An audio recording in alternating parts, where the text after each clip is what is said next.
Bom dia para quem estiver ao vivo, boa tarde, boa noite para quem acessar o nosso canal em outro horário.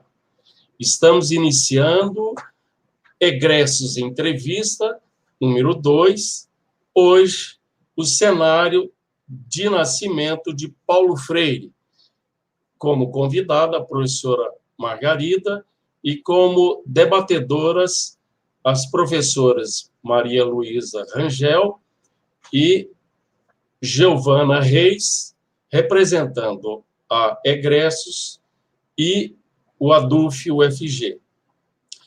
Estamos ao vivo pelo YouTube oficial. Quero, antes de mais nada, agradecer ao nosso diretor de comunicação, Pablo Lisboa, que sem ele não poderíamos estar realizando esse programa.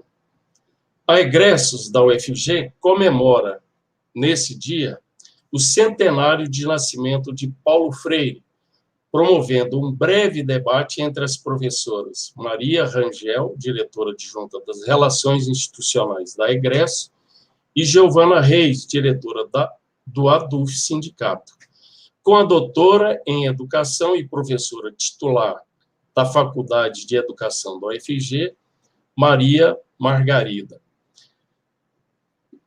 No dia em que nasceu o intelectual brasileiro mais lido no mundo, a professora Margarida revelará os principais legados de Paulo Freire que o tornaram patrono da nossa educação e uma das maiores referências intelectuais do ensino em todo o mundo. Não perca neste domingo essa brilhante entrevista. Gostaria de convidar para conduzir os trabalhos a nossa diretora adjunta da Egresso, Maria Luísa Rangel, diretamente de Portugal. Bom dia. Eu acho que aí é boa tarde, né, Luísa? Aqui já é boa tarde, Ó, a Egresso já é internacional, viu, Luísa? A professora Maria Luísa vai conduzir esse debate, e aí convidamos também a professora Giovana Reis, diretora do ADUF Sindicato, colega da convidada, portanto, domina a matéria, e hoje um cenário totalmente feminino. Acho que Paulo Freire iria gostar muito. E, por último, a nossa convidada especial, doutora em Educação, a professora Margarida. Ela gosta de ser chamada assim em homenagem às flores que ela cultiva em casa. Bom dia, professora. Seja bem-vinda. Eu quero, então, passar a palavra para Maria Luísa e vou acompanhar vocês aqui pelo chat, tá ok? Sejam bem-vindas e bom bate-papo. Obrigado. Hoje é domingo e também é dia de comemorar, então, o centenário de nascimento do nosso mestre Paulo Freire. Eu sou a Luísa Rangel, diretora adjunta de Relações Institucionais da Egressos, sou professora da Universidade Estadual de Goiás e sou doutoranda em Educação pela Universidade de Brasília.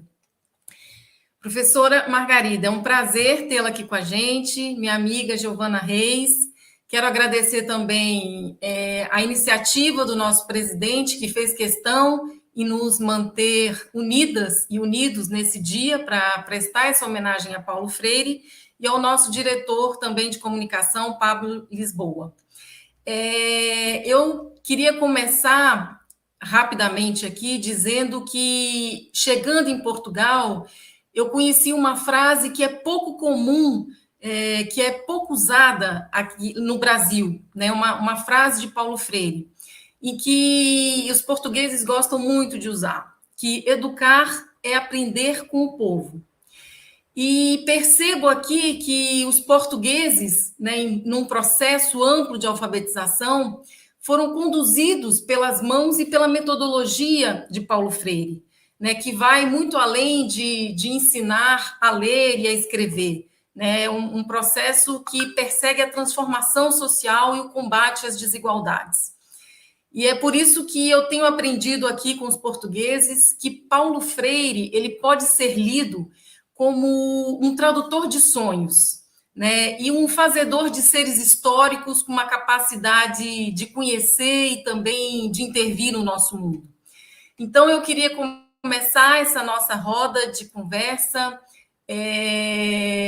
passando a palavra, primeiro para a professora Margarida, para que ela pudesse contar um pouco para a gente qual é o momento, né? Como é o seu encontro com Paulo Freire? O que acontece? O que desperta, né? Esse interesse, essa possibilidade e o que tornou possível esse encontro com o nosso mestre, que é tão querido, não só no Brasil, mas que é, além de querido, reconhecido no mundo inteiro. Então, professora Margarida, que tem um nome belíssimo, eu queria passar para você contar para a gente um pouco sobre esse primeiro encontro, né? Que te levou, que te trouxe, que te estabeleceu uma conexão com o nosso mestre Paulo Freire. Certinho, Luísa. Quero primeiro agradecer o convite, tá? Feito pelo Leomar, e é um prazer estar aqui com você e com minha companheira de unidade, Giovana. Então, vamos lá, como é que eu encontro Paulo Freire? Faz muito tempo. Eu sou, na verdade, eu sou originária de Minas, né? Mas meus pais saíram muito, quando eu era muito pequena, 2 anos de idade. Eu sou de uma família de 7 filhos, né? Eu sou a caçula dos 7. Então, quando nós fomos sair de Minas, né, do trabalho na área rural, onde meus pais mantinham a família, ele deslocou a gente para Brasília, um lugar que estava tendo toda uma propaganda em torno de trabalho, né? E meu pai queria muito que nós estudássemos.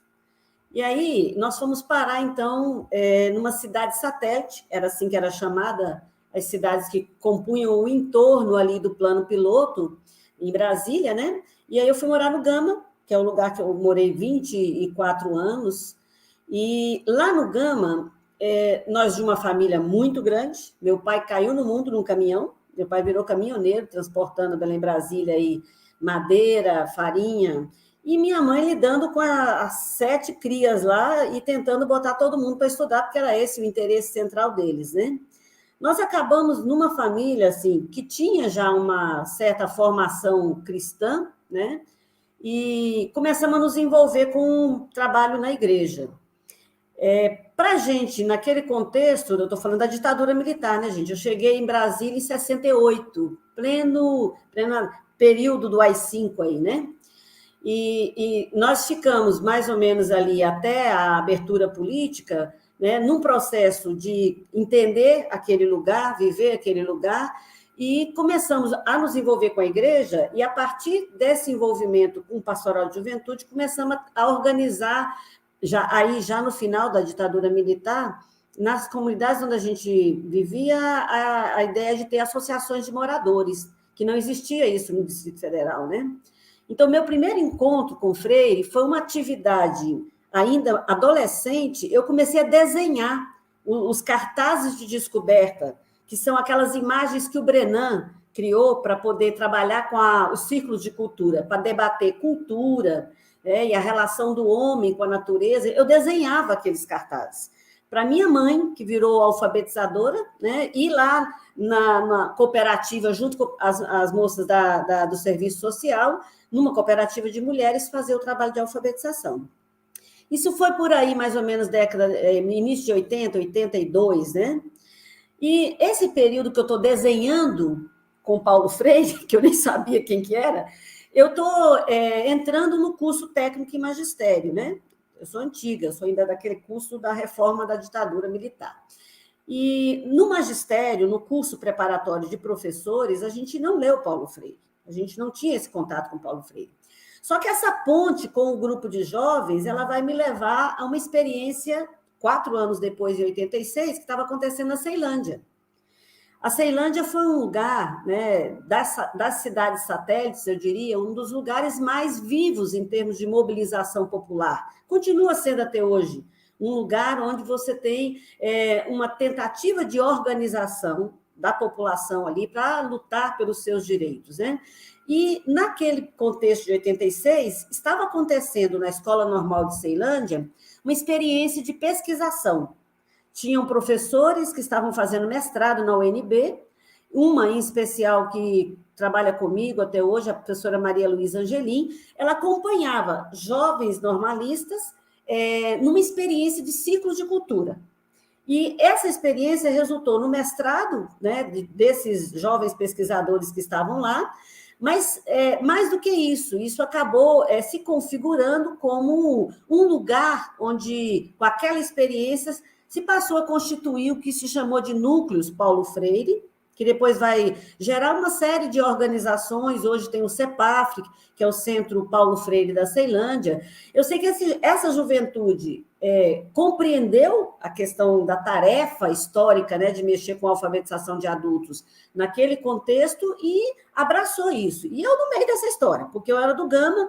O Gama fica mais ou menos 30 quilômetros da Ceilândia. Pegava ônibus à noite, eu e minha irmã íamos para lá, ficávamos lá com um caderninho, anotando na mão como é que se faz para chegar num ciclo de cultura, o que é essa metodologia de alfabetização de adultos, e depois começamos a fazer isso no Gama. Esse foi o meu encontro com a perspectiva de alfabetização freiriana. Só que eu vou, depois, com o passar do tempo, e porque tem a possibilidade desse encontro com tantas pessoas que, na dinâmica da educação popular, começaram a se envolver com o sindicato, com o partido, né, começaram a olhar para as cooperativas, para a luta para a água, para a luta para o esgoto, para a luta para o asfalto, toda essa complexidade que é a vida, né, e que isso tem a ver com ler o mundo, como você mesma disse, Luísa, e aí a gente vai pensando nesse compromisso de uma leitura do mundo que ultrapassa os processos de alfabetização de adultos.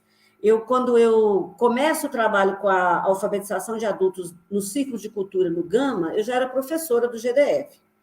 E eu ficava inconformada de não conseguir praticar aquela experiência de conexão com a realidade do povo, com as necessidades do povo, dentro do sistema público de ensino. Porque é disso que se trata. No fundo, o caminho percorrido por Freire é da chegada à defesa de uma escola pública popular de qualidade, né? E a partir dessa experiência da alfabetização é que eu fui ler as obras, é que eu fui no encontro com várias outras pessoas que lidavam com essa pauta da perspectiva freiriana de educação, tentar compreender melhor o caminho, né? O caminho por onde eu deveria ir na minha prática pedagógica. Eu estive com Paulo Freire em 1990, numa mesa organizada ali no Ano Internacional da Alfabetização. Ele veio a Brasília, a gente tinha um movimento de luta, né, pela alfabetização no DF, e ele compôs uma mesa conosco para poder falar um pouco dessa experiência. Foi o meu único encontro, eu diria assim, cara a cara, né? Com aquele sujeito pequenininho, como nós, né? Eu também não tenho nem 1,5 m. E ele era essa figura emblemática, assim, né? De uma figura muito fisicamente franzino, modesto, mas com uma capacidade de envolver, né? O Paulo Freire dizia sempre nas últimas falas dele, antes de falecer, que ele, quando era convidado para falar qualquer coisa, ele explicava que ele ia conversar, ele ia contar uma história, né? E, de fato, né, ali a gente viu um contador de histórias, mas a gente só conta histórias que a gente tem na vida. A gente não conta histórias que a gente não viveu. E aí acho que é um pouco isso que fica para mim dessa memória, né, do encontro com o Paulo Freire. O encontro com o Paulo Freire, autor, que vai se dar depois mais na frente, sobretudo quando eu, entrando na universidade, percebo que a universidade ela é um lugar de liberdade do aprender e do ensinar que, infelizmente, a gente ainda não tem dentro da educação básica. E aí, ali sim, ali eu experimento, né, dentro da extensão do ensino e da pesquisa, utilizar ao máximo possível aqueles referenciais que eu aprendo nos círculos de cultura a partir da experiência freiriana. É claro que isso é uma exigência, você tem uma série de cobranças o tempo todo, né, de estar buscando refletir se de fato o que você está fazendo ali é uma experiência de educação emancipatória. Ela não existe ela precisa ser construída todos os dias. Então, todos os dias a gente tem que se perguntar, né? A partir daquilo que a gente leu, mas, sobretudo, que a gente viu na experiência da educação a partir dos referenciais freirianos, se a gente está conseguindo, de fato, entender o que se chama a educação na perspectiva emancipatória, essa ideia de uma capacidade de aprender e de ensinar que nos reconheça o tempo todo sujeitos, né? E foi um pouco por aí. Eu acabei mudando o rumo da minha formação em função de compreender essa trajetória necessária da educação. Eu vinha fazendo química, deixei esse curso, fui fazer história. Essa é a minha trajetória com o Freire. Até nisso ele me impactou. Não, o bom é que você mostrou para a gente esse contexto, né, que te leva, que te apresenta Paulo Freire, e ainda avançou num encontro presencial, né, que acho que é um sonho que todos nós aqui gostaríamos de ter podido, né, vivenciar, né, experimentar. Mas muito legal. E até aproveitando algumas questões que a professora Margarida traz, eu até já provoco aqui um pouco a nossa amiga Giovana. Porque, não sei se você percebeu, Giovana, mas a Margarida diz que no processo inicial de formação ela não leu Paulo Freire, né? Não estava previsto Paulo Freire, não teve um encontro com Paulo Freire numa instância de formação que era um locus privilegiado para a gente encontrar Paulo Freire, né? Ou seja, não estudou.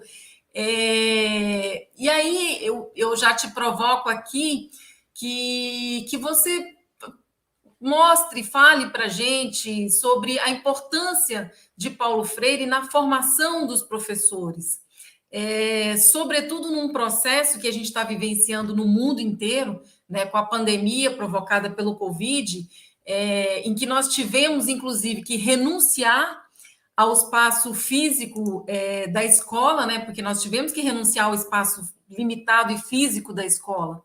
Nós tivemos que transcender, vir para esse espaço que, inclusive, nos encontramos agora.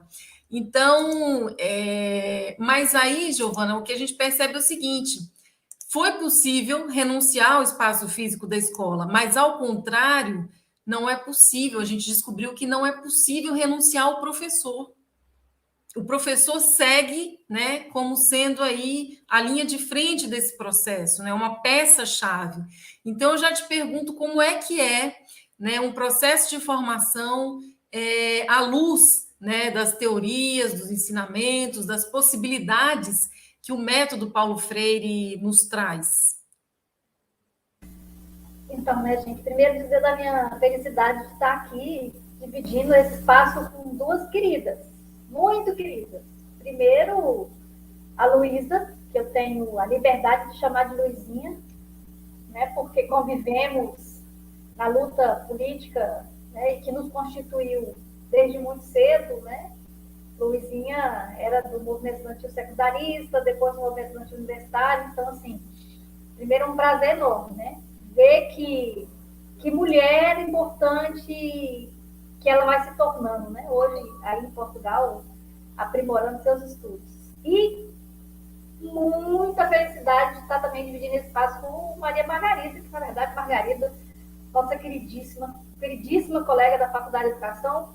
Eu acho que conheço Margarida, convivo com Margarida desde a rede municipal de educação da prefeitura, né, Margarida? Nós somos oriundas de lá. Antes de sermos professoras na Faculdade de Educação, fomos professoras na rede municipal de Goiânia, né? Margarida saiu da rede um pouco antes de mim, que ela entrou na UFG antes de mim também, e passamos a dividir o espaço na UFG, né? Muito, muito legal. E aí, Margarida, te ouvindo, assim, é sempre uma inspiração, né? E aí, Luísa, interessante, eu tive mais sorte que Margarida, talvez exatamente por conta dessa trajetória de Margarida, porque quando eu fui para o curso de pedagogia, eu já cheguei num curso de pedagogia que já tinha Paulo Freire orientando muitas coisas. Então, eu pude ter acesso, né, à obra do Paulo Freire. Eu fui aluna de pedagogia no final da década de 80, então o Freire já estava sendo, né, reintroduzido, a gente já estava num ambiente de redemocratização do país, então, assim, Margarida conhece Freire em pleno AI-5 da ditadura militar, então, assim, o pensamento de Freire, naquele período, extremamente combatido e silenciado, né? Eu tive mais sorte, porque eu entro na universidade num momento em que o pensamento de Freire estava, né, sendo retomado, né, o próprio Freire, e aí eu tive um privilégio, né, porque eu também vi Paulo Freire pessoalmente, eu tive essa oportunidade, né? O Freire recebeu o título de doutor honoris causa aqui na UFG, na Faculdade de Educação, no auditório da Faculdade de Educação, e eu pude assistir, né? Fez parte, isso também me ajuda, me constitui, né? Enfim. Então, acho que para nós, né, para Margarida mais do que eu, porque Margarida já tinha noção da dimensão intelectual que era o Freire, da dimensão pessoal que era o Freire, né? Que sempre foi uma pessoa muito, muito amorosa, né? Foi fantástico a gente ter podido ter essa experiência, né? Mas, enfim. E aí, Luísa, acho que o Paulo Freire, ele é fundamental para a formação dos professores brasileiros, né? Seja da educação superior, seja da educação básica, né? Minha figura aqui um pouco mais, um pouco mais de provocar Margarida, acho que Margarida é quem tem as condições melhores de tratar desse assunto, mas eu enxergo, né, o Freire como um dos grandes colaboradores para a formação docente, para nos tornar docentes mais críticos, docentes mais envolvidos com o que a gente faz na nossa vida, de entender a nossa profissão como algo muito mais referenciado, como algo que tem uma importância política muito mais do que uma importância técnica, de saber o conteúdo específico que você vai estudar ou que você vai ensinar, mas de perceber o quanto aquilo modifica a vida daqueles sujeitos que passam pela nossa existência, né? Ou que nós passamos pelas vidas deles. Então, acho assim, Freire deu uma grande contribuição para me constituir enquanto professora, né? E acho que constituiu, e tem constituído milhares de professores pelo Brasil afora, né? Aí, Margarida, que estuda na área, pode dizer melhor. Acho que hoje o pensamento de Paulo Freire está muito mais consolidado na formação docente do Brasil do que esteve tempos atrás, né? Mas ainda assim é pouco reconhecido. Acho que tem muito espaço ainda para o pensamento do Paulo Freire, para o ensinamento do Paulo Freire nos nossos cursos, né, Margarida? E aí eu devolvo para você a pergunta de Luísa.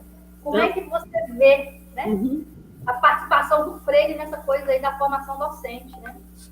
Então, Giovana, eu concordo contigo, quer dizer, a gente comentava antes aqui do nosso início, né, o quanto que o Paulo Freire ele é lido no mundo, né? Nós temos que lembrar, assim, as principais obras que nascem da experiência da alfabetização de adultos, Educação como Prática da Liberdade, Pedagogia do Oprimido, elas foram obras publicadas fora, no exílio, né?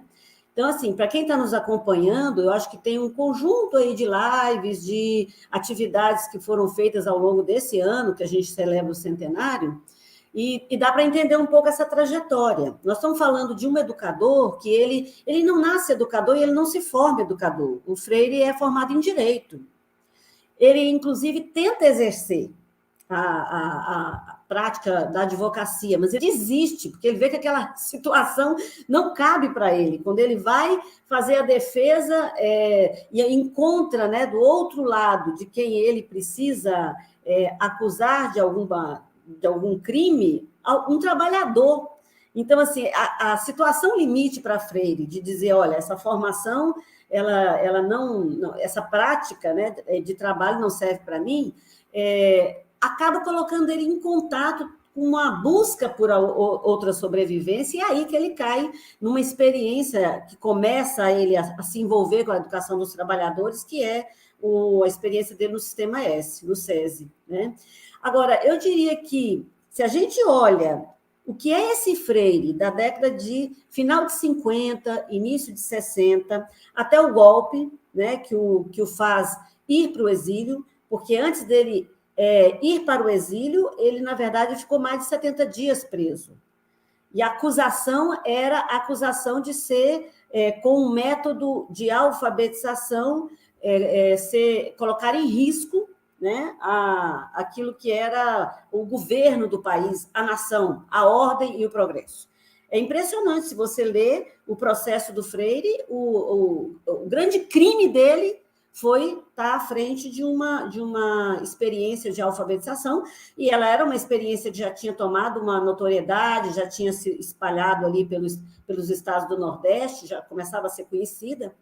E eu acho que, assim, este Freire, ele vai, no exílio, consolidar muito daquilo que é as convicções que ele começa a ter com a experiência enquanto educador. Ele mesmo diz isso, ele se torna educador pela experiência do ato de educar.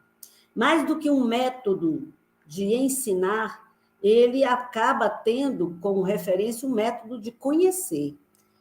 Como é que a gente precisa conhecer as pessoas, como é que a gente precisa chegar até as pessoas do que elas são, para, a partir daí, com elas, produzir um conhecimento. Essa referência é uma referência que fica, por muitos anos, colada à experiência de alfabetização. E aí, nós vamos ter problema, porque na década de 80, iniciozinho da década de 80, nós temos que lembrar que o campo da alfabetização ele está sofrendo uma série de reflexões que estão impactadas com as teorias construtivistas, né? E aí, por que eu estou me reportando a isso? Porque é muito fácil você encontrar dentro da educação brasileira grandes representações, pensadores e pesquisadores do campo da educação, e que vão chegar no contexto da década de 80 e dizer, olhar para Freire e dizer, não, mas esse método silábico, isso está superado, o construtivismo superou isso. E aí a gente começa um movimento de tentar entender, mas espera aí, Paulo Freire e a contribuição da educação se restringe ao método de alfabetização? Aí, o Freire já está lá fora, né? Porque ele só vai retornar, ele vem em 79, definitivamente em 80, e ele começa a se apresentar no cenário brasileiro com algo que lá fora todo mundo já sabia e que aqui vai sendo pouco a pouco conhecido. Nós estamos falando de um teórico da educação, de um pensador da educação, que tem, nas suas reflexões, um arcabouço epistemológico, filosófico e político para a educação.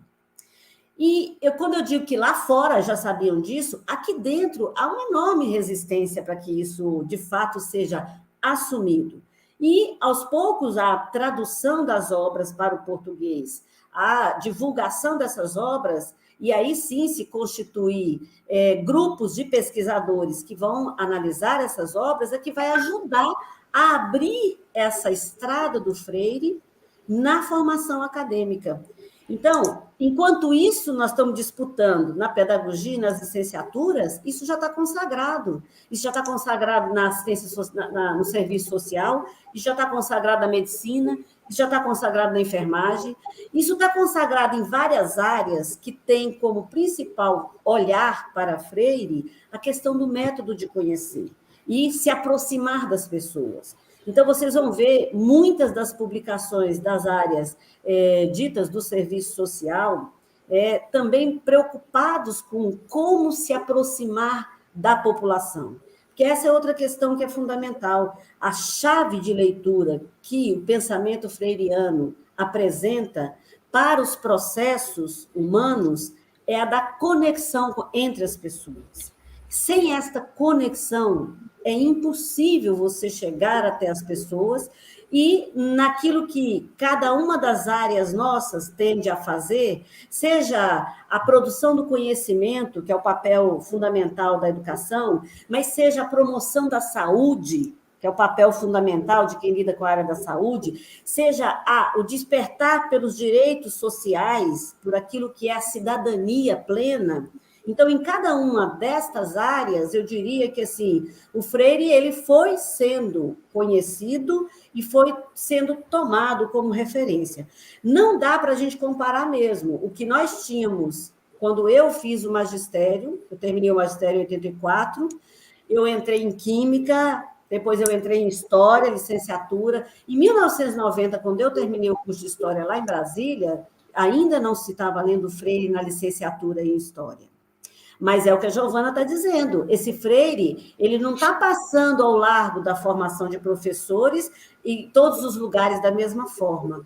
Ele é retomado com bastante força no Nordeste, ele atuando na universidade, quando ele retorna do exílio, ele vai ter muitos enfrentamentos em São Paulo, a ponto de reconhecer a importância dele, e ele assume como secretário do município de São Paulo, no governo da Erundina. Então, acho que esse é um passo importante também, porque, veja, esse autor, esse sujeito histórico, ele tem, na sua trajetória, né, uma necessidade o tempo todo de se apresentar nos lugares que ele ocupa como um educador político.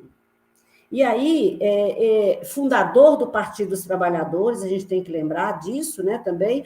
A entrada dele na universidade, quando retorna, vai ser professor na Unicamp, depois vai assumir na PUC de São Paulo também o trabalho como professor. E essas passagens todas, elas acabam reverberando em muitos lugares de formas diferentes. E eu diria que a chegada à formação de professores, inclusive, é um requisito de quem já via falar de Paulo Freire de fora e vai, pouco a pouco, cobrando da própria pedagogia, mas das licenciaturas como um todo, que se leia um autor brasileiro. Né? Se eu tenho que ler Dewey, por que eu não posso ler Freire? E eu estou partindo de uma perspectiva, inclusive, de pensar a metodologia do processo de conhecimento, né? Mas também na política educacional, né? Pensar a defesa da escola democrática feita por Anísio Teixeira, feita por Pascoal Leme e feita por Freire. Então, acho que aí é que está a questão. O Freire ele vai sendo assumido na formação de professores, porque não tem mais como recusar a contribuição que ele oferece para o campo. E acho que isso é muito importante, porque isso se conecta com aquilo que os sistemas públicos exigem, porque nós estamos falando de um professor que fez uma passagem como gestor público, e foi muito importante, né? Então, eu acho que as nossas universidades, as nossas faculdades, os nossos centros de formação de professores, eles acabam sendo cobrados para retomarem esse referencial, né? E, portanto, deste referencial poder colocar em debate e em discussão a contribuição que tem para o aprender e o ensinar, em qualquer uma das áreas. Eu só queria aproveitar aqui e fazer um gancho. Né? Vocês apresentam um pouco esse processo em que Paulo Freire começa a ser incorporado no processo de formação do professor, né? E então deu para visualizar um pouco, né? Sobretudo de que não é um processo homogêneo, né? Tem nuances, aqui mais, aqui menos, enfim. Nós sabemos que o Paulo Freire é um intelectual brasileiro mais citado em trabalhos acadêmicos, né? Eu acho que ocupa terceiro lugar em nível mundial. E sabemos também que o seu método é utilizado em escolas do mundo inteiro. Então, a pergunta agora que não quer calar é, a partir do momento em que Paulo Freire começa a ser incorporado nas universidades, dentro dos cursos de licenciatura, né, como se apresentou de sociologia, de pedagogia, isso reverbera, então, nas escolas brasileiras, nós podemos dizer que existe uma experiência, que existe método Paulo Freire nas nossas escolas? Jogo para as duas. Antes de passar para a Margarida... Pode ir lá, Giovana. Na verdade, Margarida, eu não vou me atrever a responder isso, porque eu sei que tem que ser você, amiga, que tem pleno mais você que é o pesquisador, inclusive, de como que o pensamento Freire vai, né, se desenvolvendo nos outros espaços. Mas eu queria pegar esse gancho de Luiz aí, não sei se é muita coisa, mas enfim, porque Luísa fala uma coisa que vai ter um desdobramento recente, né, que é essa demonização que o pensamento de Freire vem sofrendo, né, mais recentemente, sendo acusado, né, por aí determinados setores da política brasileira, de que que o método Paulo Freire, de que o pensamento freiriano é um pensamento desagregador e que está impregnado nas escolas brasileiras de tal forma que é o motivo pelo qual a nossa educação não dá certo no mundo inteiro. Né? Então, assim, Eu queria que você pudesse, aproveitando esse gancho de Luiz aí, olhar um pouco, né, falar um pouco sobre isso. Como é que você vê, né, essa tentativa de desmonte, e mais que de desmonte, essa tentativa de macular, né, a imagem do Freire, a imagem da sua pesquisa, de toda a sua discussão, tentando impregnar nele uma imagem que não corresponde em nada com o que Freire lutou a vida inteira para construir, né? E como que isso desinforma as pessoas que, ao não conhecerem a obra do Freire, começam a repetir sandices, idiotices a respeito do que ele faz, né? Enfim. Em outras palavras, né, Giovana, entrando até num campo mais político, por que Paulo Freire é tão hostilizado pela extrema-direita brasileira? Quais são os motivos que fazem, então, a pedagogia freiriana ser tão temida, tão afrontada pelo governo atual? Que, inclusive, propõe que Paulo Freire não seja mais o patrono da educação, indicando outros educadores que são tão importantes na história quanto, mas, enfim, né, a partir dessa leitura que a gente está fazendo aqui, o que tem por trás, né? O que teme, então, a extrema-direita do nosso país na atualidade, inclusive governo, né? O que é mais triste. É verdade. Então, eu acho que a gente pode começar pela retomada da questão da Luísa primeiro, né? Existe um método Paulo Freire nas escolas brasileiras? Eu costumo a insistir, né, com essa perspectiva que é do próprio Freire, né, de não tornar a contribuição restrita ao termo método. O Paulo Freire ele deu uma entrevista em 92 e ele fala sobre isso. Me permitam ler a própria fala do Freire. Essa entrevista foi dada para a Nilceia Lemos pela André, em 93, e ela está foi a Sônia Couto, que é do Instituto Paulo Freire, utilizou várias partes dessa entrevista do Freire na dissertação de mestrado dela. O Freire fala assim, preferia dizer que não tenho método. O que eu tinha, quando muito jovem, há 30 anos ou 40 anos, não importa o tempo, era a curiosidade de um lado e o compromisso político do outro em face dos renegados, dos negados, dos proibidos de ler a palavra relendo o mundo. O que eu tentei fazer, e continuo hoje, foi ter uma compreensão que eu chamaria de crítica ou de dialética da prática educativa, dentro da qual, necessariamente, há uma certa metodologia, um certo método, que eu prefiro dizer que é o método de conhecer e não o método de ensinar. Então, Luísa, respondendo à sua primeira provocação, eu diria o seguinte: todos nós, educadores, educadoras, que, né, sabendo da dificuldade que é estar nessa profissão, mas que continua tentando olhar e atuar e trabalhar na educação, né? Com esse compromisso, essa curiosidade e esse compromisso político, em alguma medida nós estamos, na perspectiva freiriana, né, do mesmo lado. Estamos trabalhando na perspectiva que o Freire defendeu.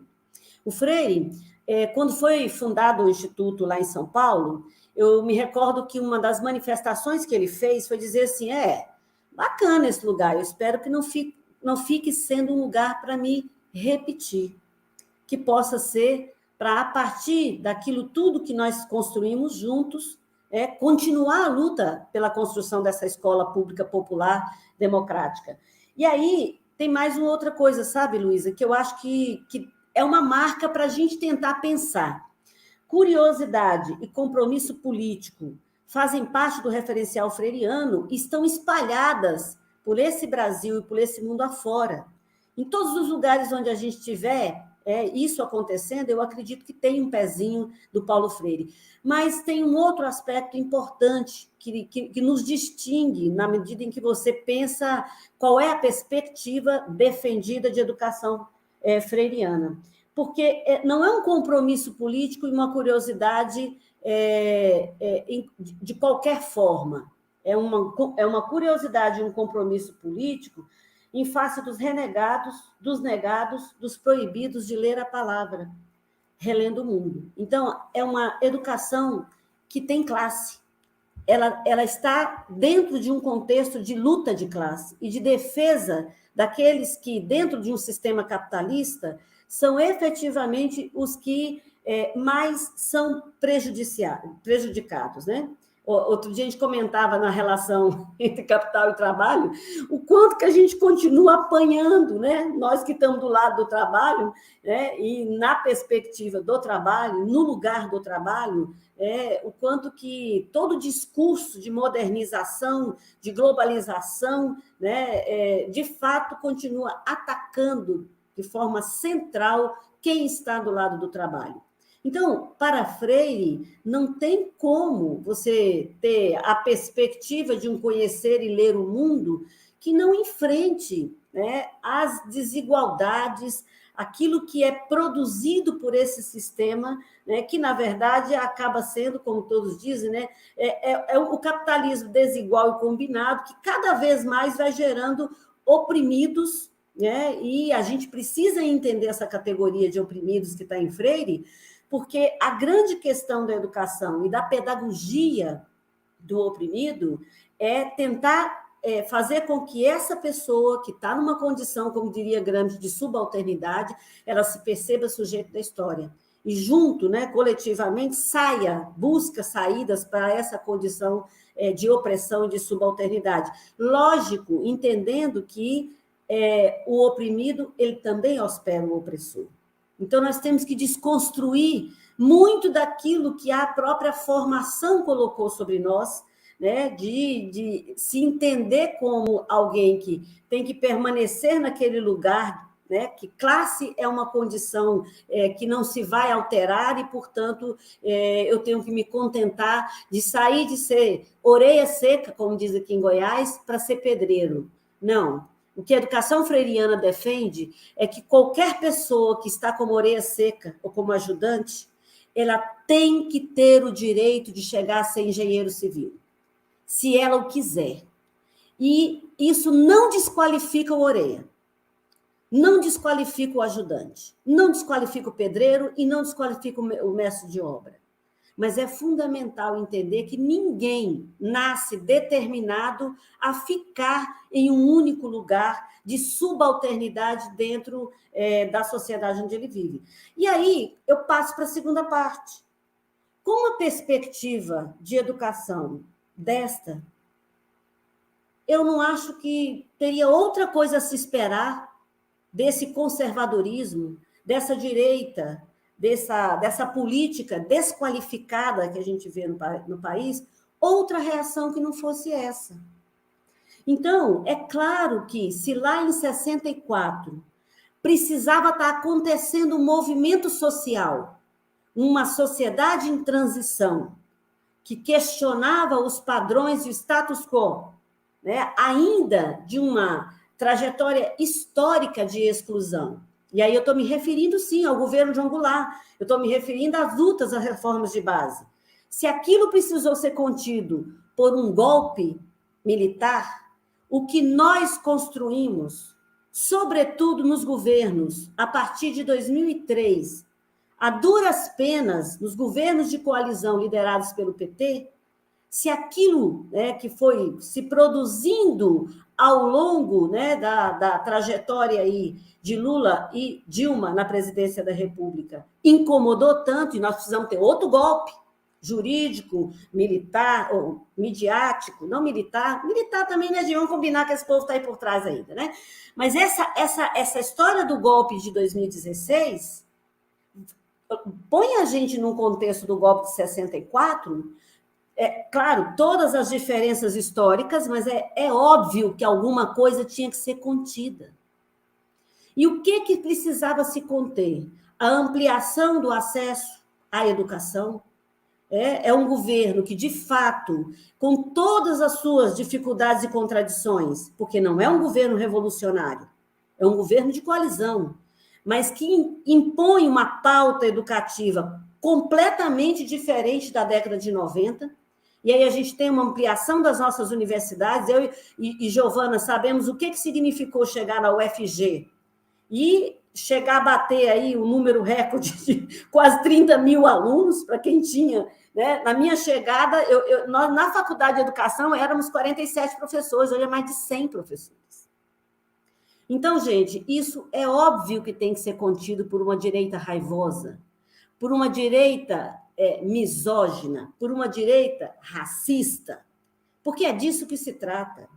Então, quando a gente vai com toda a tentativa de enfrentamento, de desmontar uma estrutura que está presa numa lógica de conter a população pobre, de não ter acesso à educação, aqueles governos começaram a mexer timidamente ainda, mas mexeram nisso. A ampliação das universidades federais, a criação dos institutos federais, né, com uma chegada espetacular no interior do país, de várias possibilidades formativas, que o Instituto é isso. Mais do que a Universidade Federal, os institutos federais eles têm uma pauta da educação de jovens e adultos, que vai desde o ensino fundamental até a pauta da pós-graduação na mesma estrutura educativa. Isso não é fácil, isso não é simples, mas é ali que a gente espera, sabe? Que a experiência freiriana de uma educação conectada com o ato político, de uma educação integral humana, que trata da formação básica e da formação profissional no mesmo espaço, colocando para dialogar essa experiência de currículo integrado, né? Isso incomodou demais, gente. Aí, além de você ocupar o espaço do Ministério da Educação, olha quem vai parar nesse Ministério da Educação. E aí, você ocupa o Ministério da Educação, eu estou falando da pauta de 2003 para frente. Esse Ministério da Educação é muita balbúrdia, professora. Exatamente. Você cria uma plataforma Paulo Freire. Eles têm que mudar o nome da plataforma de formação de professores. Agora tiraram lá, botaram plataforma Educação Básica. Gente, foi muita balbúrdia mesmo, sabe?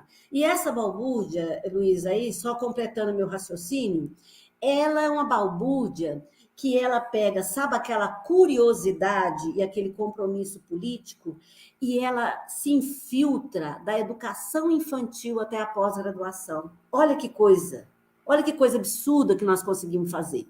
Por que eu estou dizendo isso? Porque nós começamos a, de fato, tirar do papel aquilo que desde 96 a gente, a duras penas, conseguiu, porque nós tivemos um golpe em 96 ali com a nossa LDB, né? Vamos combinar, aquela LDB aprovada no Senado ali, se a gente tivesse mantido o nosso texto de 93, que era o texto Jorge Age, aprovado na Câmara, mas esse é o assunto para outra live. Aqui, voltando no Paulo Freire... Depois a gente faz uma live para falar do substituto, né? Exatamente. Aqui é importante a gente lembrar o seguinte... O processo, é como o Jamil Coury sempre fala, a lei, ela resulta de uma disputa entre interesses, né? E o que a gente viu acontecer foi o campo democrático popular, muito aliado àquilo que é a defesa da educação pública democrática freiriana, educação progressista, ocupar a cena a partir de 93 no Ministério. As pessoas não conseguiam entender por que a gente andava de camiseta no Ministério, né? Por que a gente ia trabalhar de calça jeans, porque o contexto da década de 90 interessava o terninho que você estava usando e não o que você pensava. Você ir para o Ministério da Educação e criar segundas pedagógicas, onde a gente sentava com os técnicos todos e dizia assim, vamos ler o que é educação de jovens e adultos, para a gente depois querer dizer qualquer coisa para o município, para o Estado, do que ele pode fazer com o dinheiro que o MEC manda lá para as secretarias estaduais e municipais. Gente, isso era assim, ato revolucionário, botar o pessoal para poder ler a própria produção histórica do seu país, sabe, sobre a educação. Então, realmente, isso incomodou. E isso não foi uma luta fácil, Luísa. O título do Paulo Freire, como patrono da educação brasileira, não é um título de 2003, é 2012. Isso só para dizer o seguinte, nós também enfrentamos resistência dentro dos governos que nós ajudamos a construir, né? Porque a questão, ela é uma pauta que implica as pessoas, né? É um compromisso ético-político que o tempo todo fica sendo cobrado de quem está assumindo as pautas, né? E por isso levamos de 2003 até 2012 para acordar que havia sim que se levar para frente a perspectiva de ter Paulo Freire como patrono da educação brasileira. Então, só para dizer o seguinte, nós temos um enfrentamento da direita, né, ou desse lado conservador, desse lado reacionário, mais do que conservador, reacionário, né, da política brasileira, que não quer ver o filho da empregada doméstica sentado na cadeira ao lado do filho dele na universidade, não. Não é só ir viajar e pegar o mesmo avião, como diz esse ridículo desse ministro da Economia hoje, não, gente. O que nós estamos aqui disputando, quando a gente pensa o referencial freiriano, é o direito de aprender e de ensinar, o direito de romper com as amarras de um país que aí sim, né, constituído de forma diversa, mas que vem mantendo e é explícito isso nessa reação conservadora, né, essa visão de que a sociedade ela é dos brancos, ela é dos homens. Né? É triste você ver o quanto que esses homens brancos ainda querem mandar na sociedade brasileira. E eu acho que o que nós fizemos, né, no Ministério da Educação de 2003 para frente, foi confrontar essa visão de que o direito está na mão dos homens brancos. Não, o direito está na mão de todas, homens, mulheres e todas as pessoas que constroem esse país. A pauta da educação indígena, a pauta étnico-racial, a pauta LGBTQIA+, todas são pautas que, se olhadas a fundo, elas estão representadas na defesa da escola democrática popular que Freire tentou construir nas suas experiências desde Angicos, desde da alfabetização de Angicos. E isso é o que incomodou. Esse autor também, ele não é só autor, ele é um sujeito histórico, ele fala do lugar que ele viveu, do partido que ele ajudou a construir, da Secretaria de Educação que ele conduziu. Isso tudo incomoda profundamente quem acha que, de fato, a sociedade brasileira tem que continuar como está. Para poucos, o dinheiro, para a grande maioria, a exclusão total do acesso às condições mínimas de sobrevivência. Eu costumo dizer, Giovana e Luísa, que a pandemia ela só destampou uma realidade que ainda era muito cruel no país. E ela escancara essa realidade, e é óbvio, ela vai acirrar ainda mais os problemas que nós já vivíamos, da fome, da falta de acesso à tecnologia. A gente não pode mais abrir mão de brigar, que acesso à tecnologia hoje, gente, é como acesso à água, é como acesso à comida, porque não é a última pandemia que nós vamos viver.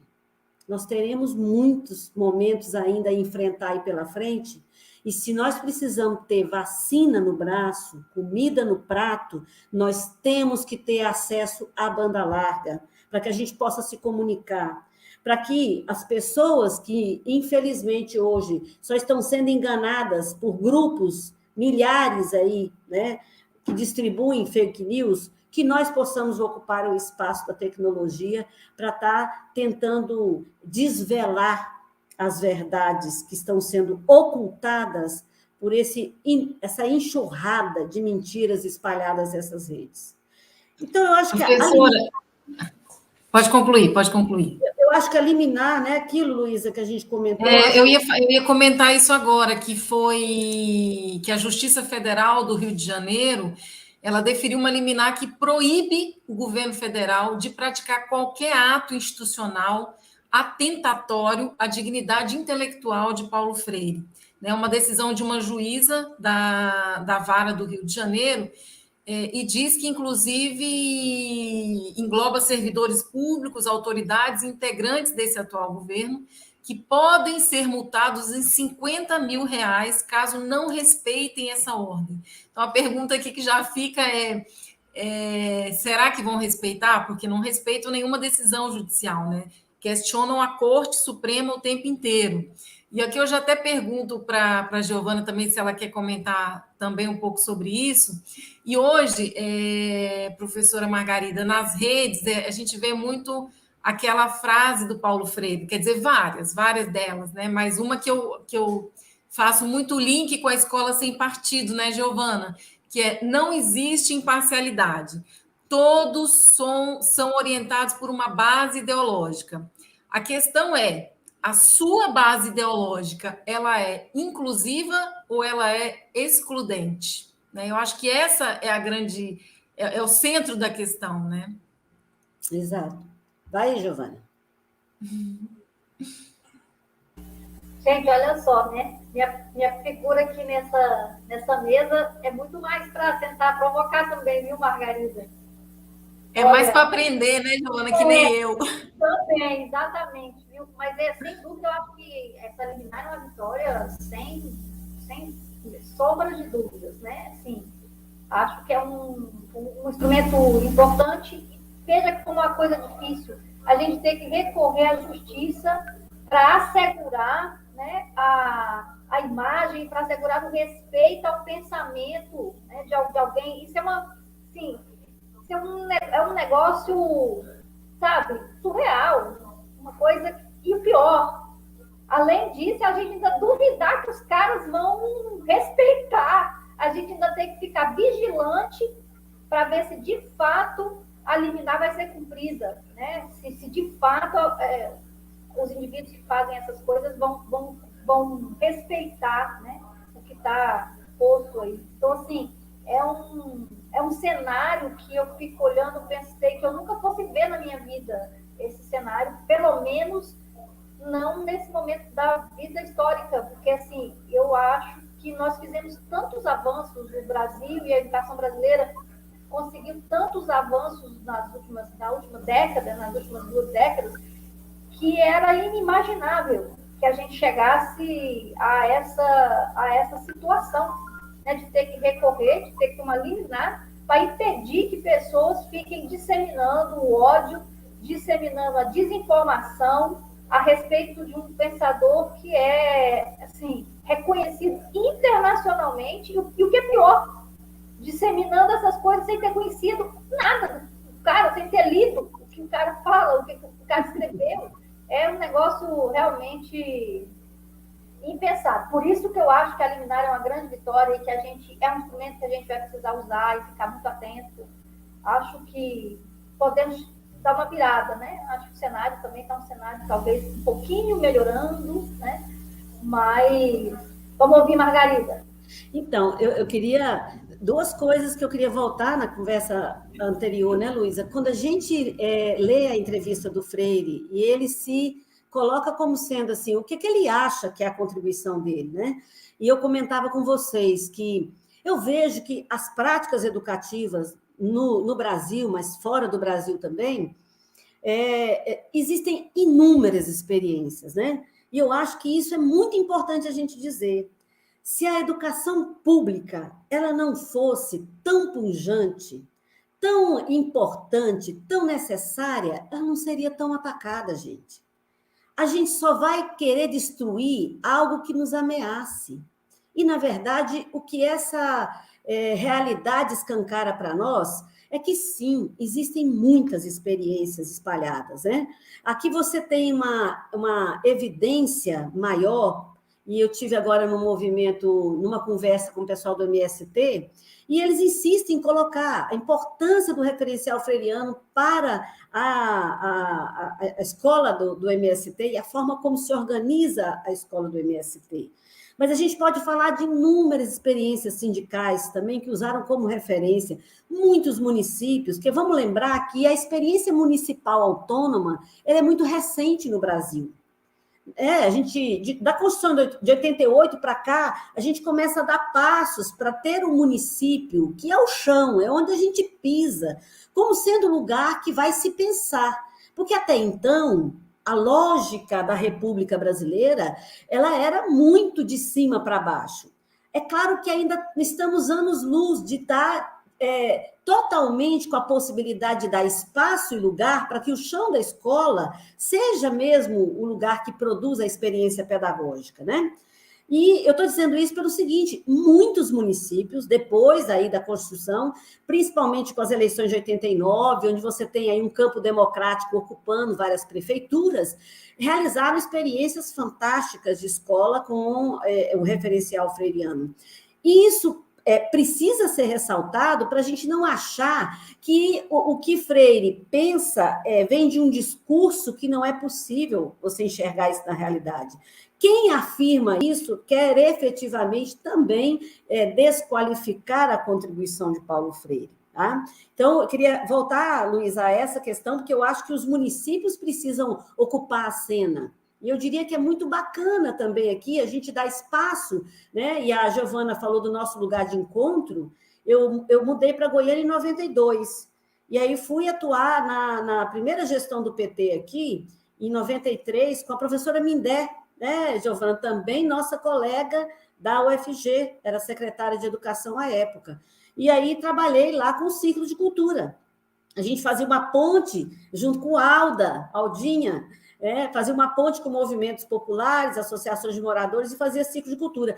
E, ao mesmo tempo, fazia uma experiência aí, liderada pela professora Maria Helena Café, que era o projeto AJA, o projeto de educação de adolescentes, jovens, adultos, idosos, que a Maria Helena ajudou a implantar dentro da rede municipal. Aquilo é uma experiência que eu diria, sabe, Luísa, mostra a tentativa, o exercício, né? Porque é isso, não é uma receita de bolo.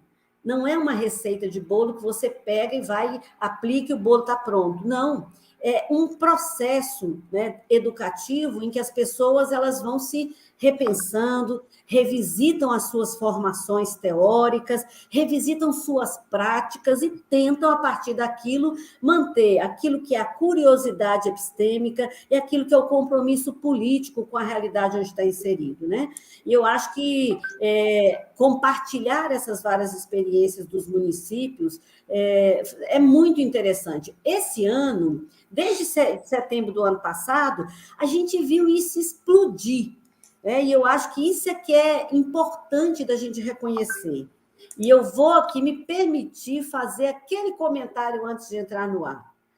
Eu não tenho dúvida de que a contribuição freiriana permanecerá, apesar de todo esse combate, de toda essa tentativa de desqualificar, mas eu não tenho dúvida de que daqui a 100 anos a gente vai continuar ouvindo falar, a gente não vai estar aqui, né? Mas quem tiver, verá, ouvindo a contribuição desse educador. Enquanto figuras como Olavo de Carvalho vão se manter no porão, vão se manter no esgoto de onde falam. E aí, eu estou dizendo isso não querendo fazer o mesmo que eles fazem com Paulo Freire, mas é porque, efetivamente, ali não existe uma contribuição. O Paulo Freire, ele nunca se negou ao diferente, ao contraditório, mas ele não se submetia, em debate com o diferente, a posturas que não eram capazes de se sustentar-se em pé. E é preciso saber, essa sustentação, como a própria Maria Luísa leu, ela é uma sustentação em benefício de quê? De quem? A favor de quê e a favor de quem os discursos de ódio dessa pessoa contra Paulo Freire estão a serviço, né? Então, eu acho que vale a pena a gente entender que a dinâmica provocada pelo centenário contribui demais para que a gente possa dar visibilidade à obra. E eu queria convidar as pessoas que estão nos acompanhando a ler uns ensaios que o Freire reuniu num livrinho pequenininho de coleção aí, que chama Política e Educação, que é inclusive aí onde tem um texto muito interessante que ele intitula assim, ó, do direito de criticar, do dever de não mentir ao criticar. E ele escreve isso em 90, no início dos anos 90, porque, assim, ele já está sendo atacado para tudo quanto é lado. Aí, o que ele está pedindo? Ok, então, leiam o que eu escrevi. E vamos debater a partir do que eu escrevi, porque eu acho que o mais importante é a gente ter essa convicção de que os espaços de produção de conhecimento, eles são espaços em disputa. E como você mesma lembrou, Luísa, é absurdo você pensar que não existe ideologia. Agora, é preciso se perguntar de que ideologia nós estamos falando. Exatamente. A serviço de quê e a serviço de quem? Professora, só pegando um gancho rápido aqui com essa questão das experiências pelo mundo, né? Vou falar rapidamente aqui de duas experiências muito importantes aqui de Portugal. Na década de 70, diferentes estudiosos chegaram à conclusão de que... Chegaram não, né, baseado em índices, né? De que a taxa de alfabetização aqui em Portugal era muito alta. E eles faziam uma comparação de que, comparado aos outros países da Europa, tinha um atraso assim, de praticamente 100 anos. Né? Então, aliás, situação muito parecida com a nossa, né? E eles, então, buscando alternativas para romper com esse problema, né? Conseguir resolver, enfrentar esse problema. E aí são duas experiências muito ricas. A primeira, que é mais conhecida por todos nós, que é a Escola da Ponte, né, que bebe muito num autor francês, em Paulo Freire, e que coloca o estudante num formato de autonomia, né, do seu próprio conhecimento. Né? Então, é uma experiência que dura, né, que até hoje, inclusive, pessoas do mundo inteiro vêm para Portugal conhecer a Escola da Ponte, é uma experiência muito rica. E um segundo movimento que eu acho muito interessante também, que é um movimento que existe aqui, chamado Graal, de mulheres da Igreja Católica, que organizaram, né, pela primeira vez também na década de 70, um programa que foi todo planejado, todo desenvolvido, segundo a gente lê aqui, de acordo com o pensamento, e aqui, olha, o que a senhora disse, já não falamos em método, mas de acordo com o pensamento, a filosofia e a experiência educativa de Paulo Freire. Então, é um processo que foi para o interior, né, alfabetizar trabalhadores rurais, trabalhadores jovens, né, que ainda não tinham sido alfabetizados. E são experiências que deram um resultado, né, impressionante, porque o sistema hoje de educação de Portugal é um sistema muito bom, né, reconhecidamente. Então, para mostrar que, de fato, cada experiência que bebe na fonte de Paulo Freire é uma experiência única, né? E são processos que guardam similaridade e que têm um objetivo comum, né? Que, na minha opinião, que é o que unifica, que é um processo de emancipação do indivíduo, né? De leitura de mundo, de emancipação, eu sou da filosofia, né? Que a gente fala muito de recriar, né? O homem vivo. Eu acho que Paulo Freire é muito isso. E aqui eu já vou convidando, então, para que a gente possa começar a fazer aqui as nossas considerações finais em função do tempo. Por mim, a gente passar o domingo todo aqui tomando água, tomando um cafezinho, conversando com vocês duas. E eu até já chamo aqui o nosso querido presidente, Eliomar, para ajudar aqui a gente nesse processo de finalização. Mas, professora Margarida, estou encantada. A senhora é uma Margarida. Luizinha, deixa eu falar primeiro, Margarida, que aí eu já passo a bola para ti, né? Então, eu queria, assim, primeiro agradecer, né? Dizer que, apesar de domingo, nós passamos uma manhã extremamente rica e de grandes aprendizados e de reencontros, né? Reencontrar aqui Luísa, Margarida e o Eliomar, né? Que também foi meu companheiro aí de movimento estudantil alguns anos atrás, é melhor não colocar números, datas, né, Eliomar? Né? Mas, enfim, e dizer assim que realmente a importância desse centenário, a importância das entidades, das pessoas estarem, né, se movimentando, se mobilizando em torno desse centenário, ela é realmente algo fundamental. Primeiro, que não é qualquer um, né, que a gente está comemorando aí o centenário, né? Uma figura, como diz Margarida muito bem, é uma figura que, com certeza, daqui 100 anos, a gente não, né? Mas nossos sucessores vão estar aqui fazendo coisas parecidas com essa, talvez, em homenagem ao bicentenário. Porque pensamento de Freire, para mim, é um pensamento perene, é um pensamento que vai ficar perene. Espero eu que daqui, né, lá até no bicentenário, outros educadores inspirados no Freire consigam fazer com que sua obra permaneça e que a gente consiga fazer com que os seus ensinamentos, né, de compromisso político e de investigação, compromisso com a investigação, permaneça iluminando, né, a história e que a gente, sei lá, daqui 20 anos, eu queria menos que isso, né, que a gente consiga estar comemorando um avanço, né, na educação brasileira, de modo a reconhecer não só a importância do Paulo Freire, mas também reconhecer que tudo que ele nos deixa, que isso é praticável, é executável e é bom.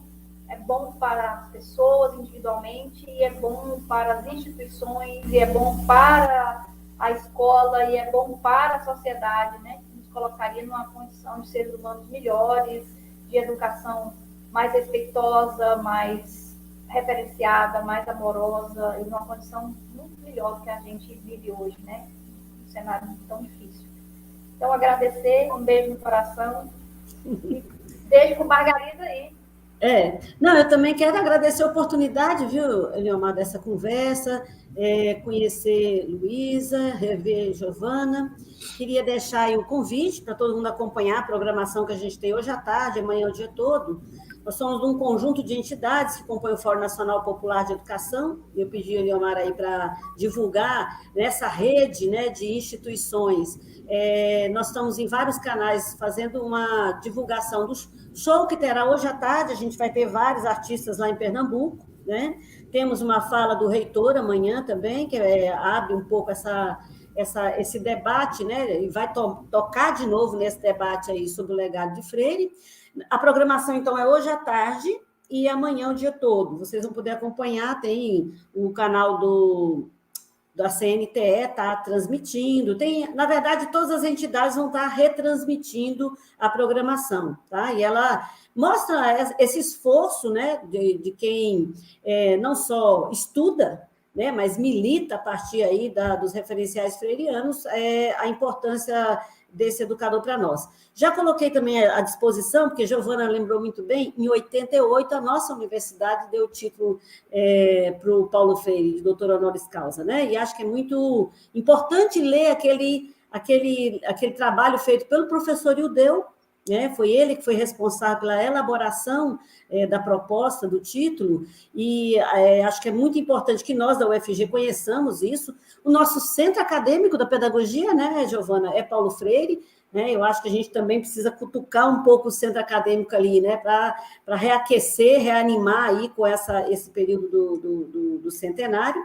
E fica o convite para nos próximos 100 anos, né, do jeito que a gente tiver, não vamos estar nós, mas que a gente possa, de fato, retomar, né, a obra e a contribuição. E eu queria finalizar comentando um pouco exatamente sobre as obras. Aqui, o Eliomar contou para nós que ele leu Pedagogia do Oprimido. Eu diria para quem não leu Freire, não começa Pedagogia do Oprimido, porque pode ser que desanime.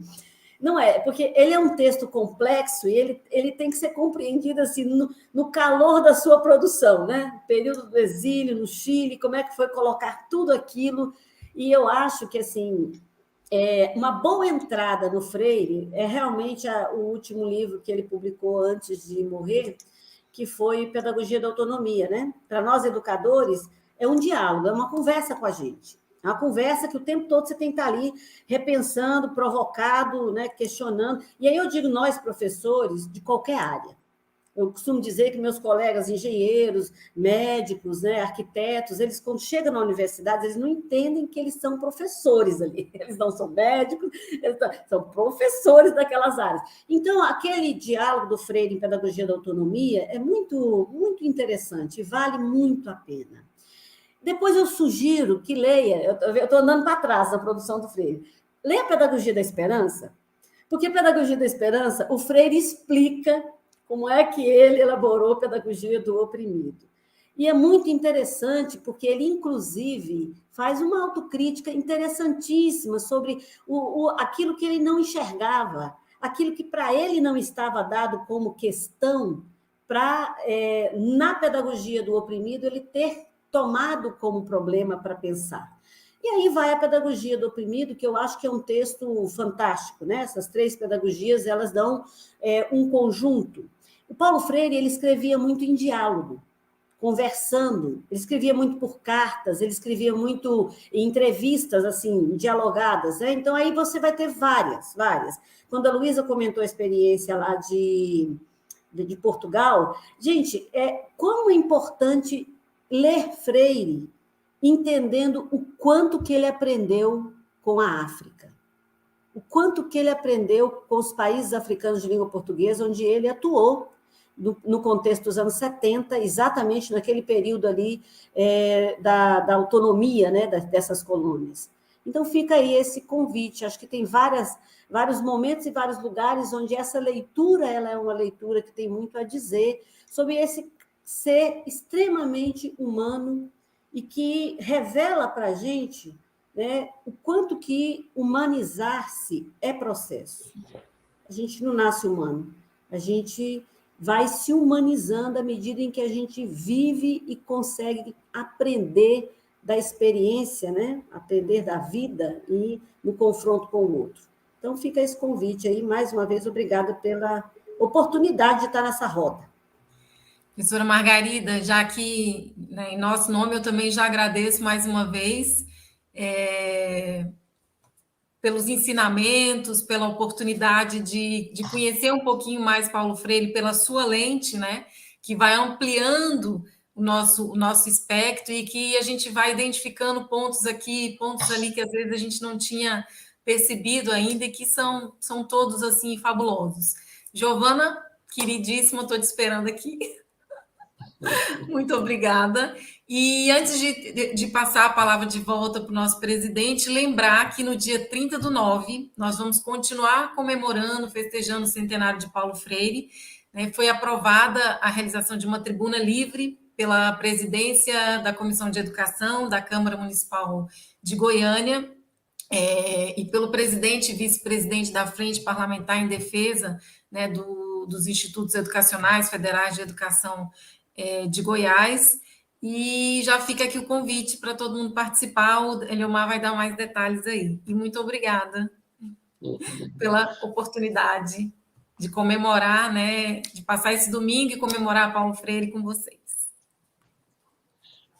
Eu quero agradecer primeiro a Maria Luísa por estar dando esse caráter internacional na nossa live. É a segunda live. Nós temos uma direta de Portugal, viu, professora Margarida? Isso é interessante. Agradecer muito a Giovana, que tem feito um trabalho brilhante lá no ADUF Sindicato. Ela, sim, é experiente, já tem quantas lives dessa... E tem uma programação essa semana também muito interessante, todos os dias, para quem quer conhecer a crise do ensino e as soluções propostas pelos movimentos sindicais, participe dessa programação do ADUF dessa semana, nós também estamos indicando. E, por fim, agradecer, professora Margarida, presencialmente não a conhecia, mas essa pandemia e esse avanço tecnológico está possibilitando isso. E talvez a senhora tenha desvendado uma crise existencial minha da década de 80, porque quando estudante de engenharia, 2 obras eu acho foram fundamentais para me mudar de ideia de sair do curso de engenharia para o direito. Uma foi Pedagogia do Oprimido e a outra do Engels, A Origem da Família. São duas obras que eu estudei bastante. Aí falei, olha, definitivamente não vou ser engenheiro. E aí fui para a política estudantil e aí acabei concluindo o curso de Direito também na Federal. E talvez seja essa dificuldade muito precoce, sem conhecer aquilo. Mas eu acompanhava muito o trabalho de Paulo Freire nos países ali da África, então eu era um admirador dele, enfim, falei assim, eu vou ter que entrar para esse campo. Então, muito obrigado, e acho que esse bate-papo surgiu uma proposta interessante, já fica o convite para a gente pensando em organizar isso, numa próxima live sobre educação, a gente discutiu o papel da revogação da lei do pré-sal e os efeitos dela para o Plano Nacional de Educação. Eu não sei se vocês assistiram o discurso do reitor Edivar na posse dele nessa gestão. Eu assisti, fiquei encantado, até na época não tinha esses recursos de hoje, mas gravei o discurso dele, assisti umas 3 vezes, e ele toca na ferida. Ali ele já previa a crise na educação, porque acabava com a fonte financeira do primeiro Plano Nacional de Educação, que tinha tudo para dar certo. Então, acho que um debate, professora Margarida, entre a senhora e o reitor, para tornar público isso que já foi apontado lá 3 anos atrás. Já se sabia do efeito disso. Quer dizer, e nós estamos vivendo, eu acho que, o início do fim dessa era da ignorância, da valorização da ignorância, e Paulo Freire significa isso, né? Por isso essa satisfação imensa, e poderia ficar aqui o dia inteiro ouvindo vocês 3, uma maravilha, mas né, não podemos ir com tanta sede ao pote, porque senão acabam perdendo como foi a engenharia, não precisava fazer aquilo, né? Só entender melhor, enfim. Nós temos um compromisso com os egressos, nós somos, professora Margarida, mais de 100 mil ex-alunos da UFG, o que significa mais de 100 mil profissionais nas diversas áreas, principalmente em Goiás, e que se a gente chegar até eles, levando a mensagem do que a universidade produz em cada área, e nessa área educacional eu quero... nós temos um desafio, acho que a partir dessa live, nós vamos trazer, sobretudo, as professoras egressas da UFG para a associação, para essa integração com a universidade. Nós não produzimos muita coisa, nós egressos, mas nós queremos produzir o essencial, que é fazer a ponte entre a sociedade e que a universidade produz melhor. Então, já fica esse convite para a gente pensar nessa live, dando sequência a essa, sobre Paulo Freire, a influência na educação, e a gente colocando o pé mais no chão, o que foi a revogação do pré-sal para a educação brasileira. E eu acho que o Edivar vai aceitar. Por fim, agradecer muito os vereadores de Goiânia, sobretudo os parlamentares que compõem a Frente Parlamentar em Defesa da UFG e dos institutos federais. Essa frente tem colaborado muito com a egresso para levar a universidade para os debates nas instituições. Agora mesmo, quinta passada, nós discutimos, o professor Breno Mendes, que é professor de História, um doutor também, deu uma aula magnífica lá para os vereadores, e, através da TV Câmara, tem acesso à população. Então, sobre o papel do JK para Goiás, o desenvolvimento de Goiás e o Brasil, e para a defesa da democracia. Ele que, quando foi cassado, era senador por Goiás. E teve um papel significativo. E ele não morreu por acaso, né? Aquela morte dele foi encomendada, tanto é que 15 dias antes do assassinato, já se falava do acidente na Via Dutra. Só erraram a data, anunciaram antes. Então, foi uma morte encomendada, e, por incrível que pareça, o JK liderava qualquer pesquisa de intenção em caso de eleição para presidente. Então, a semelhança para o momento atual não pode ser considerada uma mera casualidade, temos que ter esse cuidado, e como o próprio JK falava, qualquer ameaça não pode ser desprezada, sobretudo contra a democracia. Então, quero só pedir até o Pablo para colocar na tela o requerimento. Obrigado, Paulo. Está aí, agora, quinta-feira, a vereadora Ava, os vereadores Anselmo Pereira e Mauro Rubem apresentaram esse requerimento e foi aprovado para o dia 30 realizar um debate. A partir debate, não, regimentalmente é uma tribuna livre, professora Margarida. A senhora já foi convidada, a senhora terá 10 minutos para dar a aula.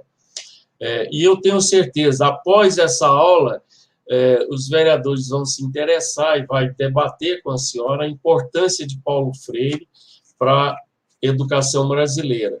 E nós queremos também convidar algumas autoridades para comparecerem também lá presencialmente e assistirem a sua aula. Quem sabe a gente repete o que foi com o Breno, que após o debate, essa tribuna virou de 10 minutos, ficou 1 hora debatendo a importância do JK. Vamos ver se a gente repete isso. Então, agradecer muito, sobretudo a vereadora Ava. Eu não consegui contato com ela, que eu queria que ela viesse aqui anunciar isso, agradecer o apoio. Foi uma sugestão da Egresso, e com esse objetivo de fazer um intercâmbio entre o que a universidade produz de melhor para a sociedade carente desses temas que a universidade apresenta a solução.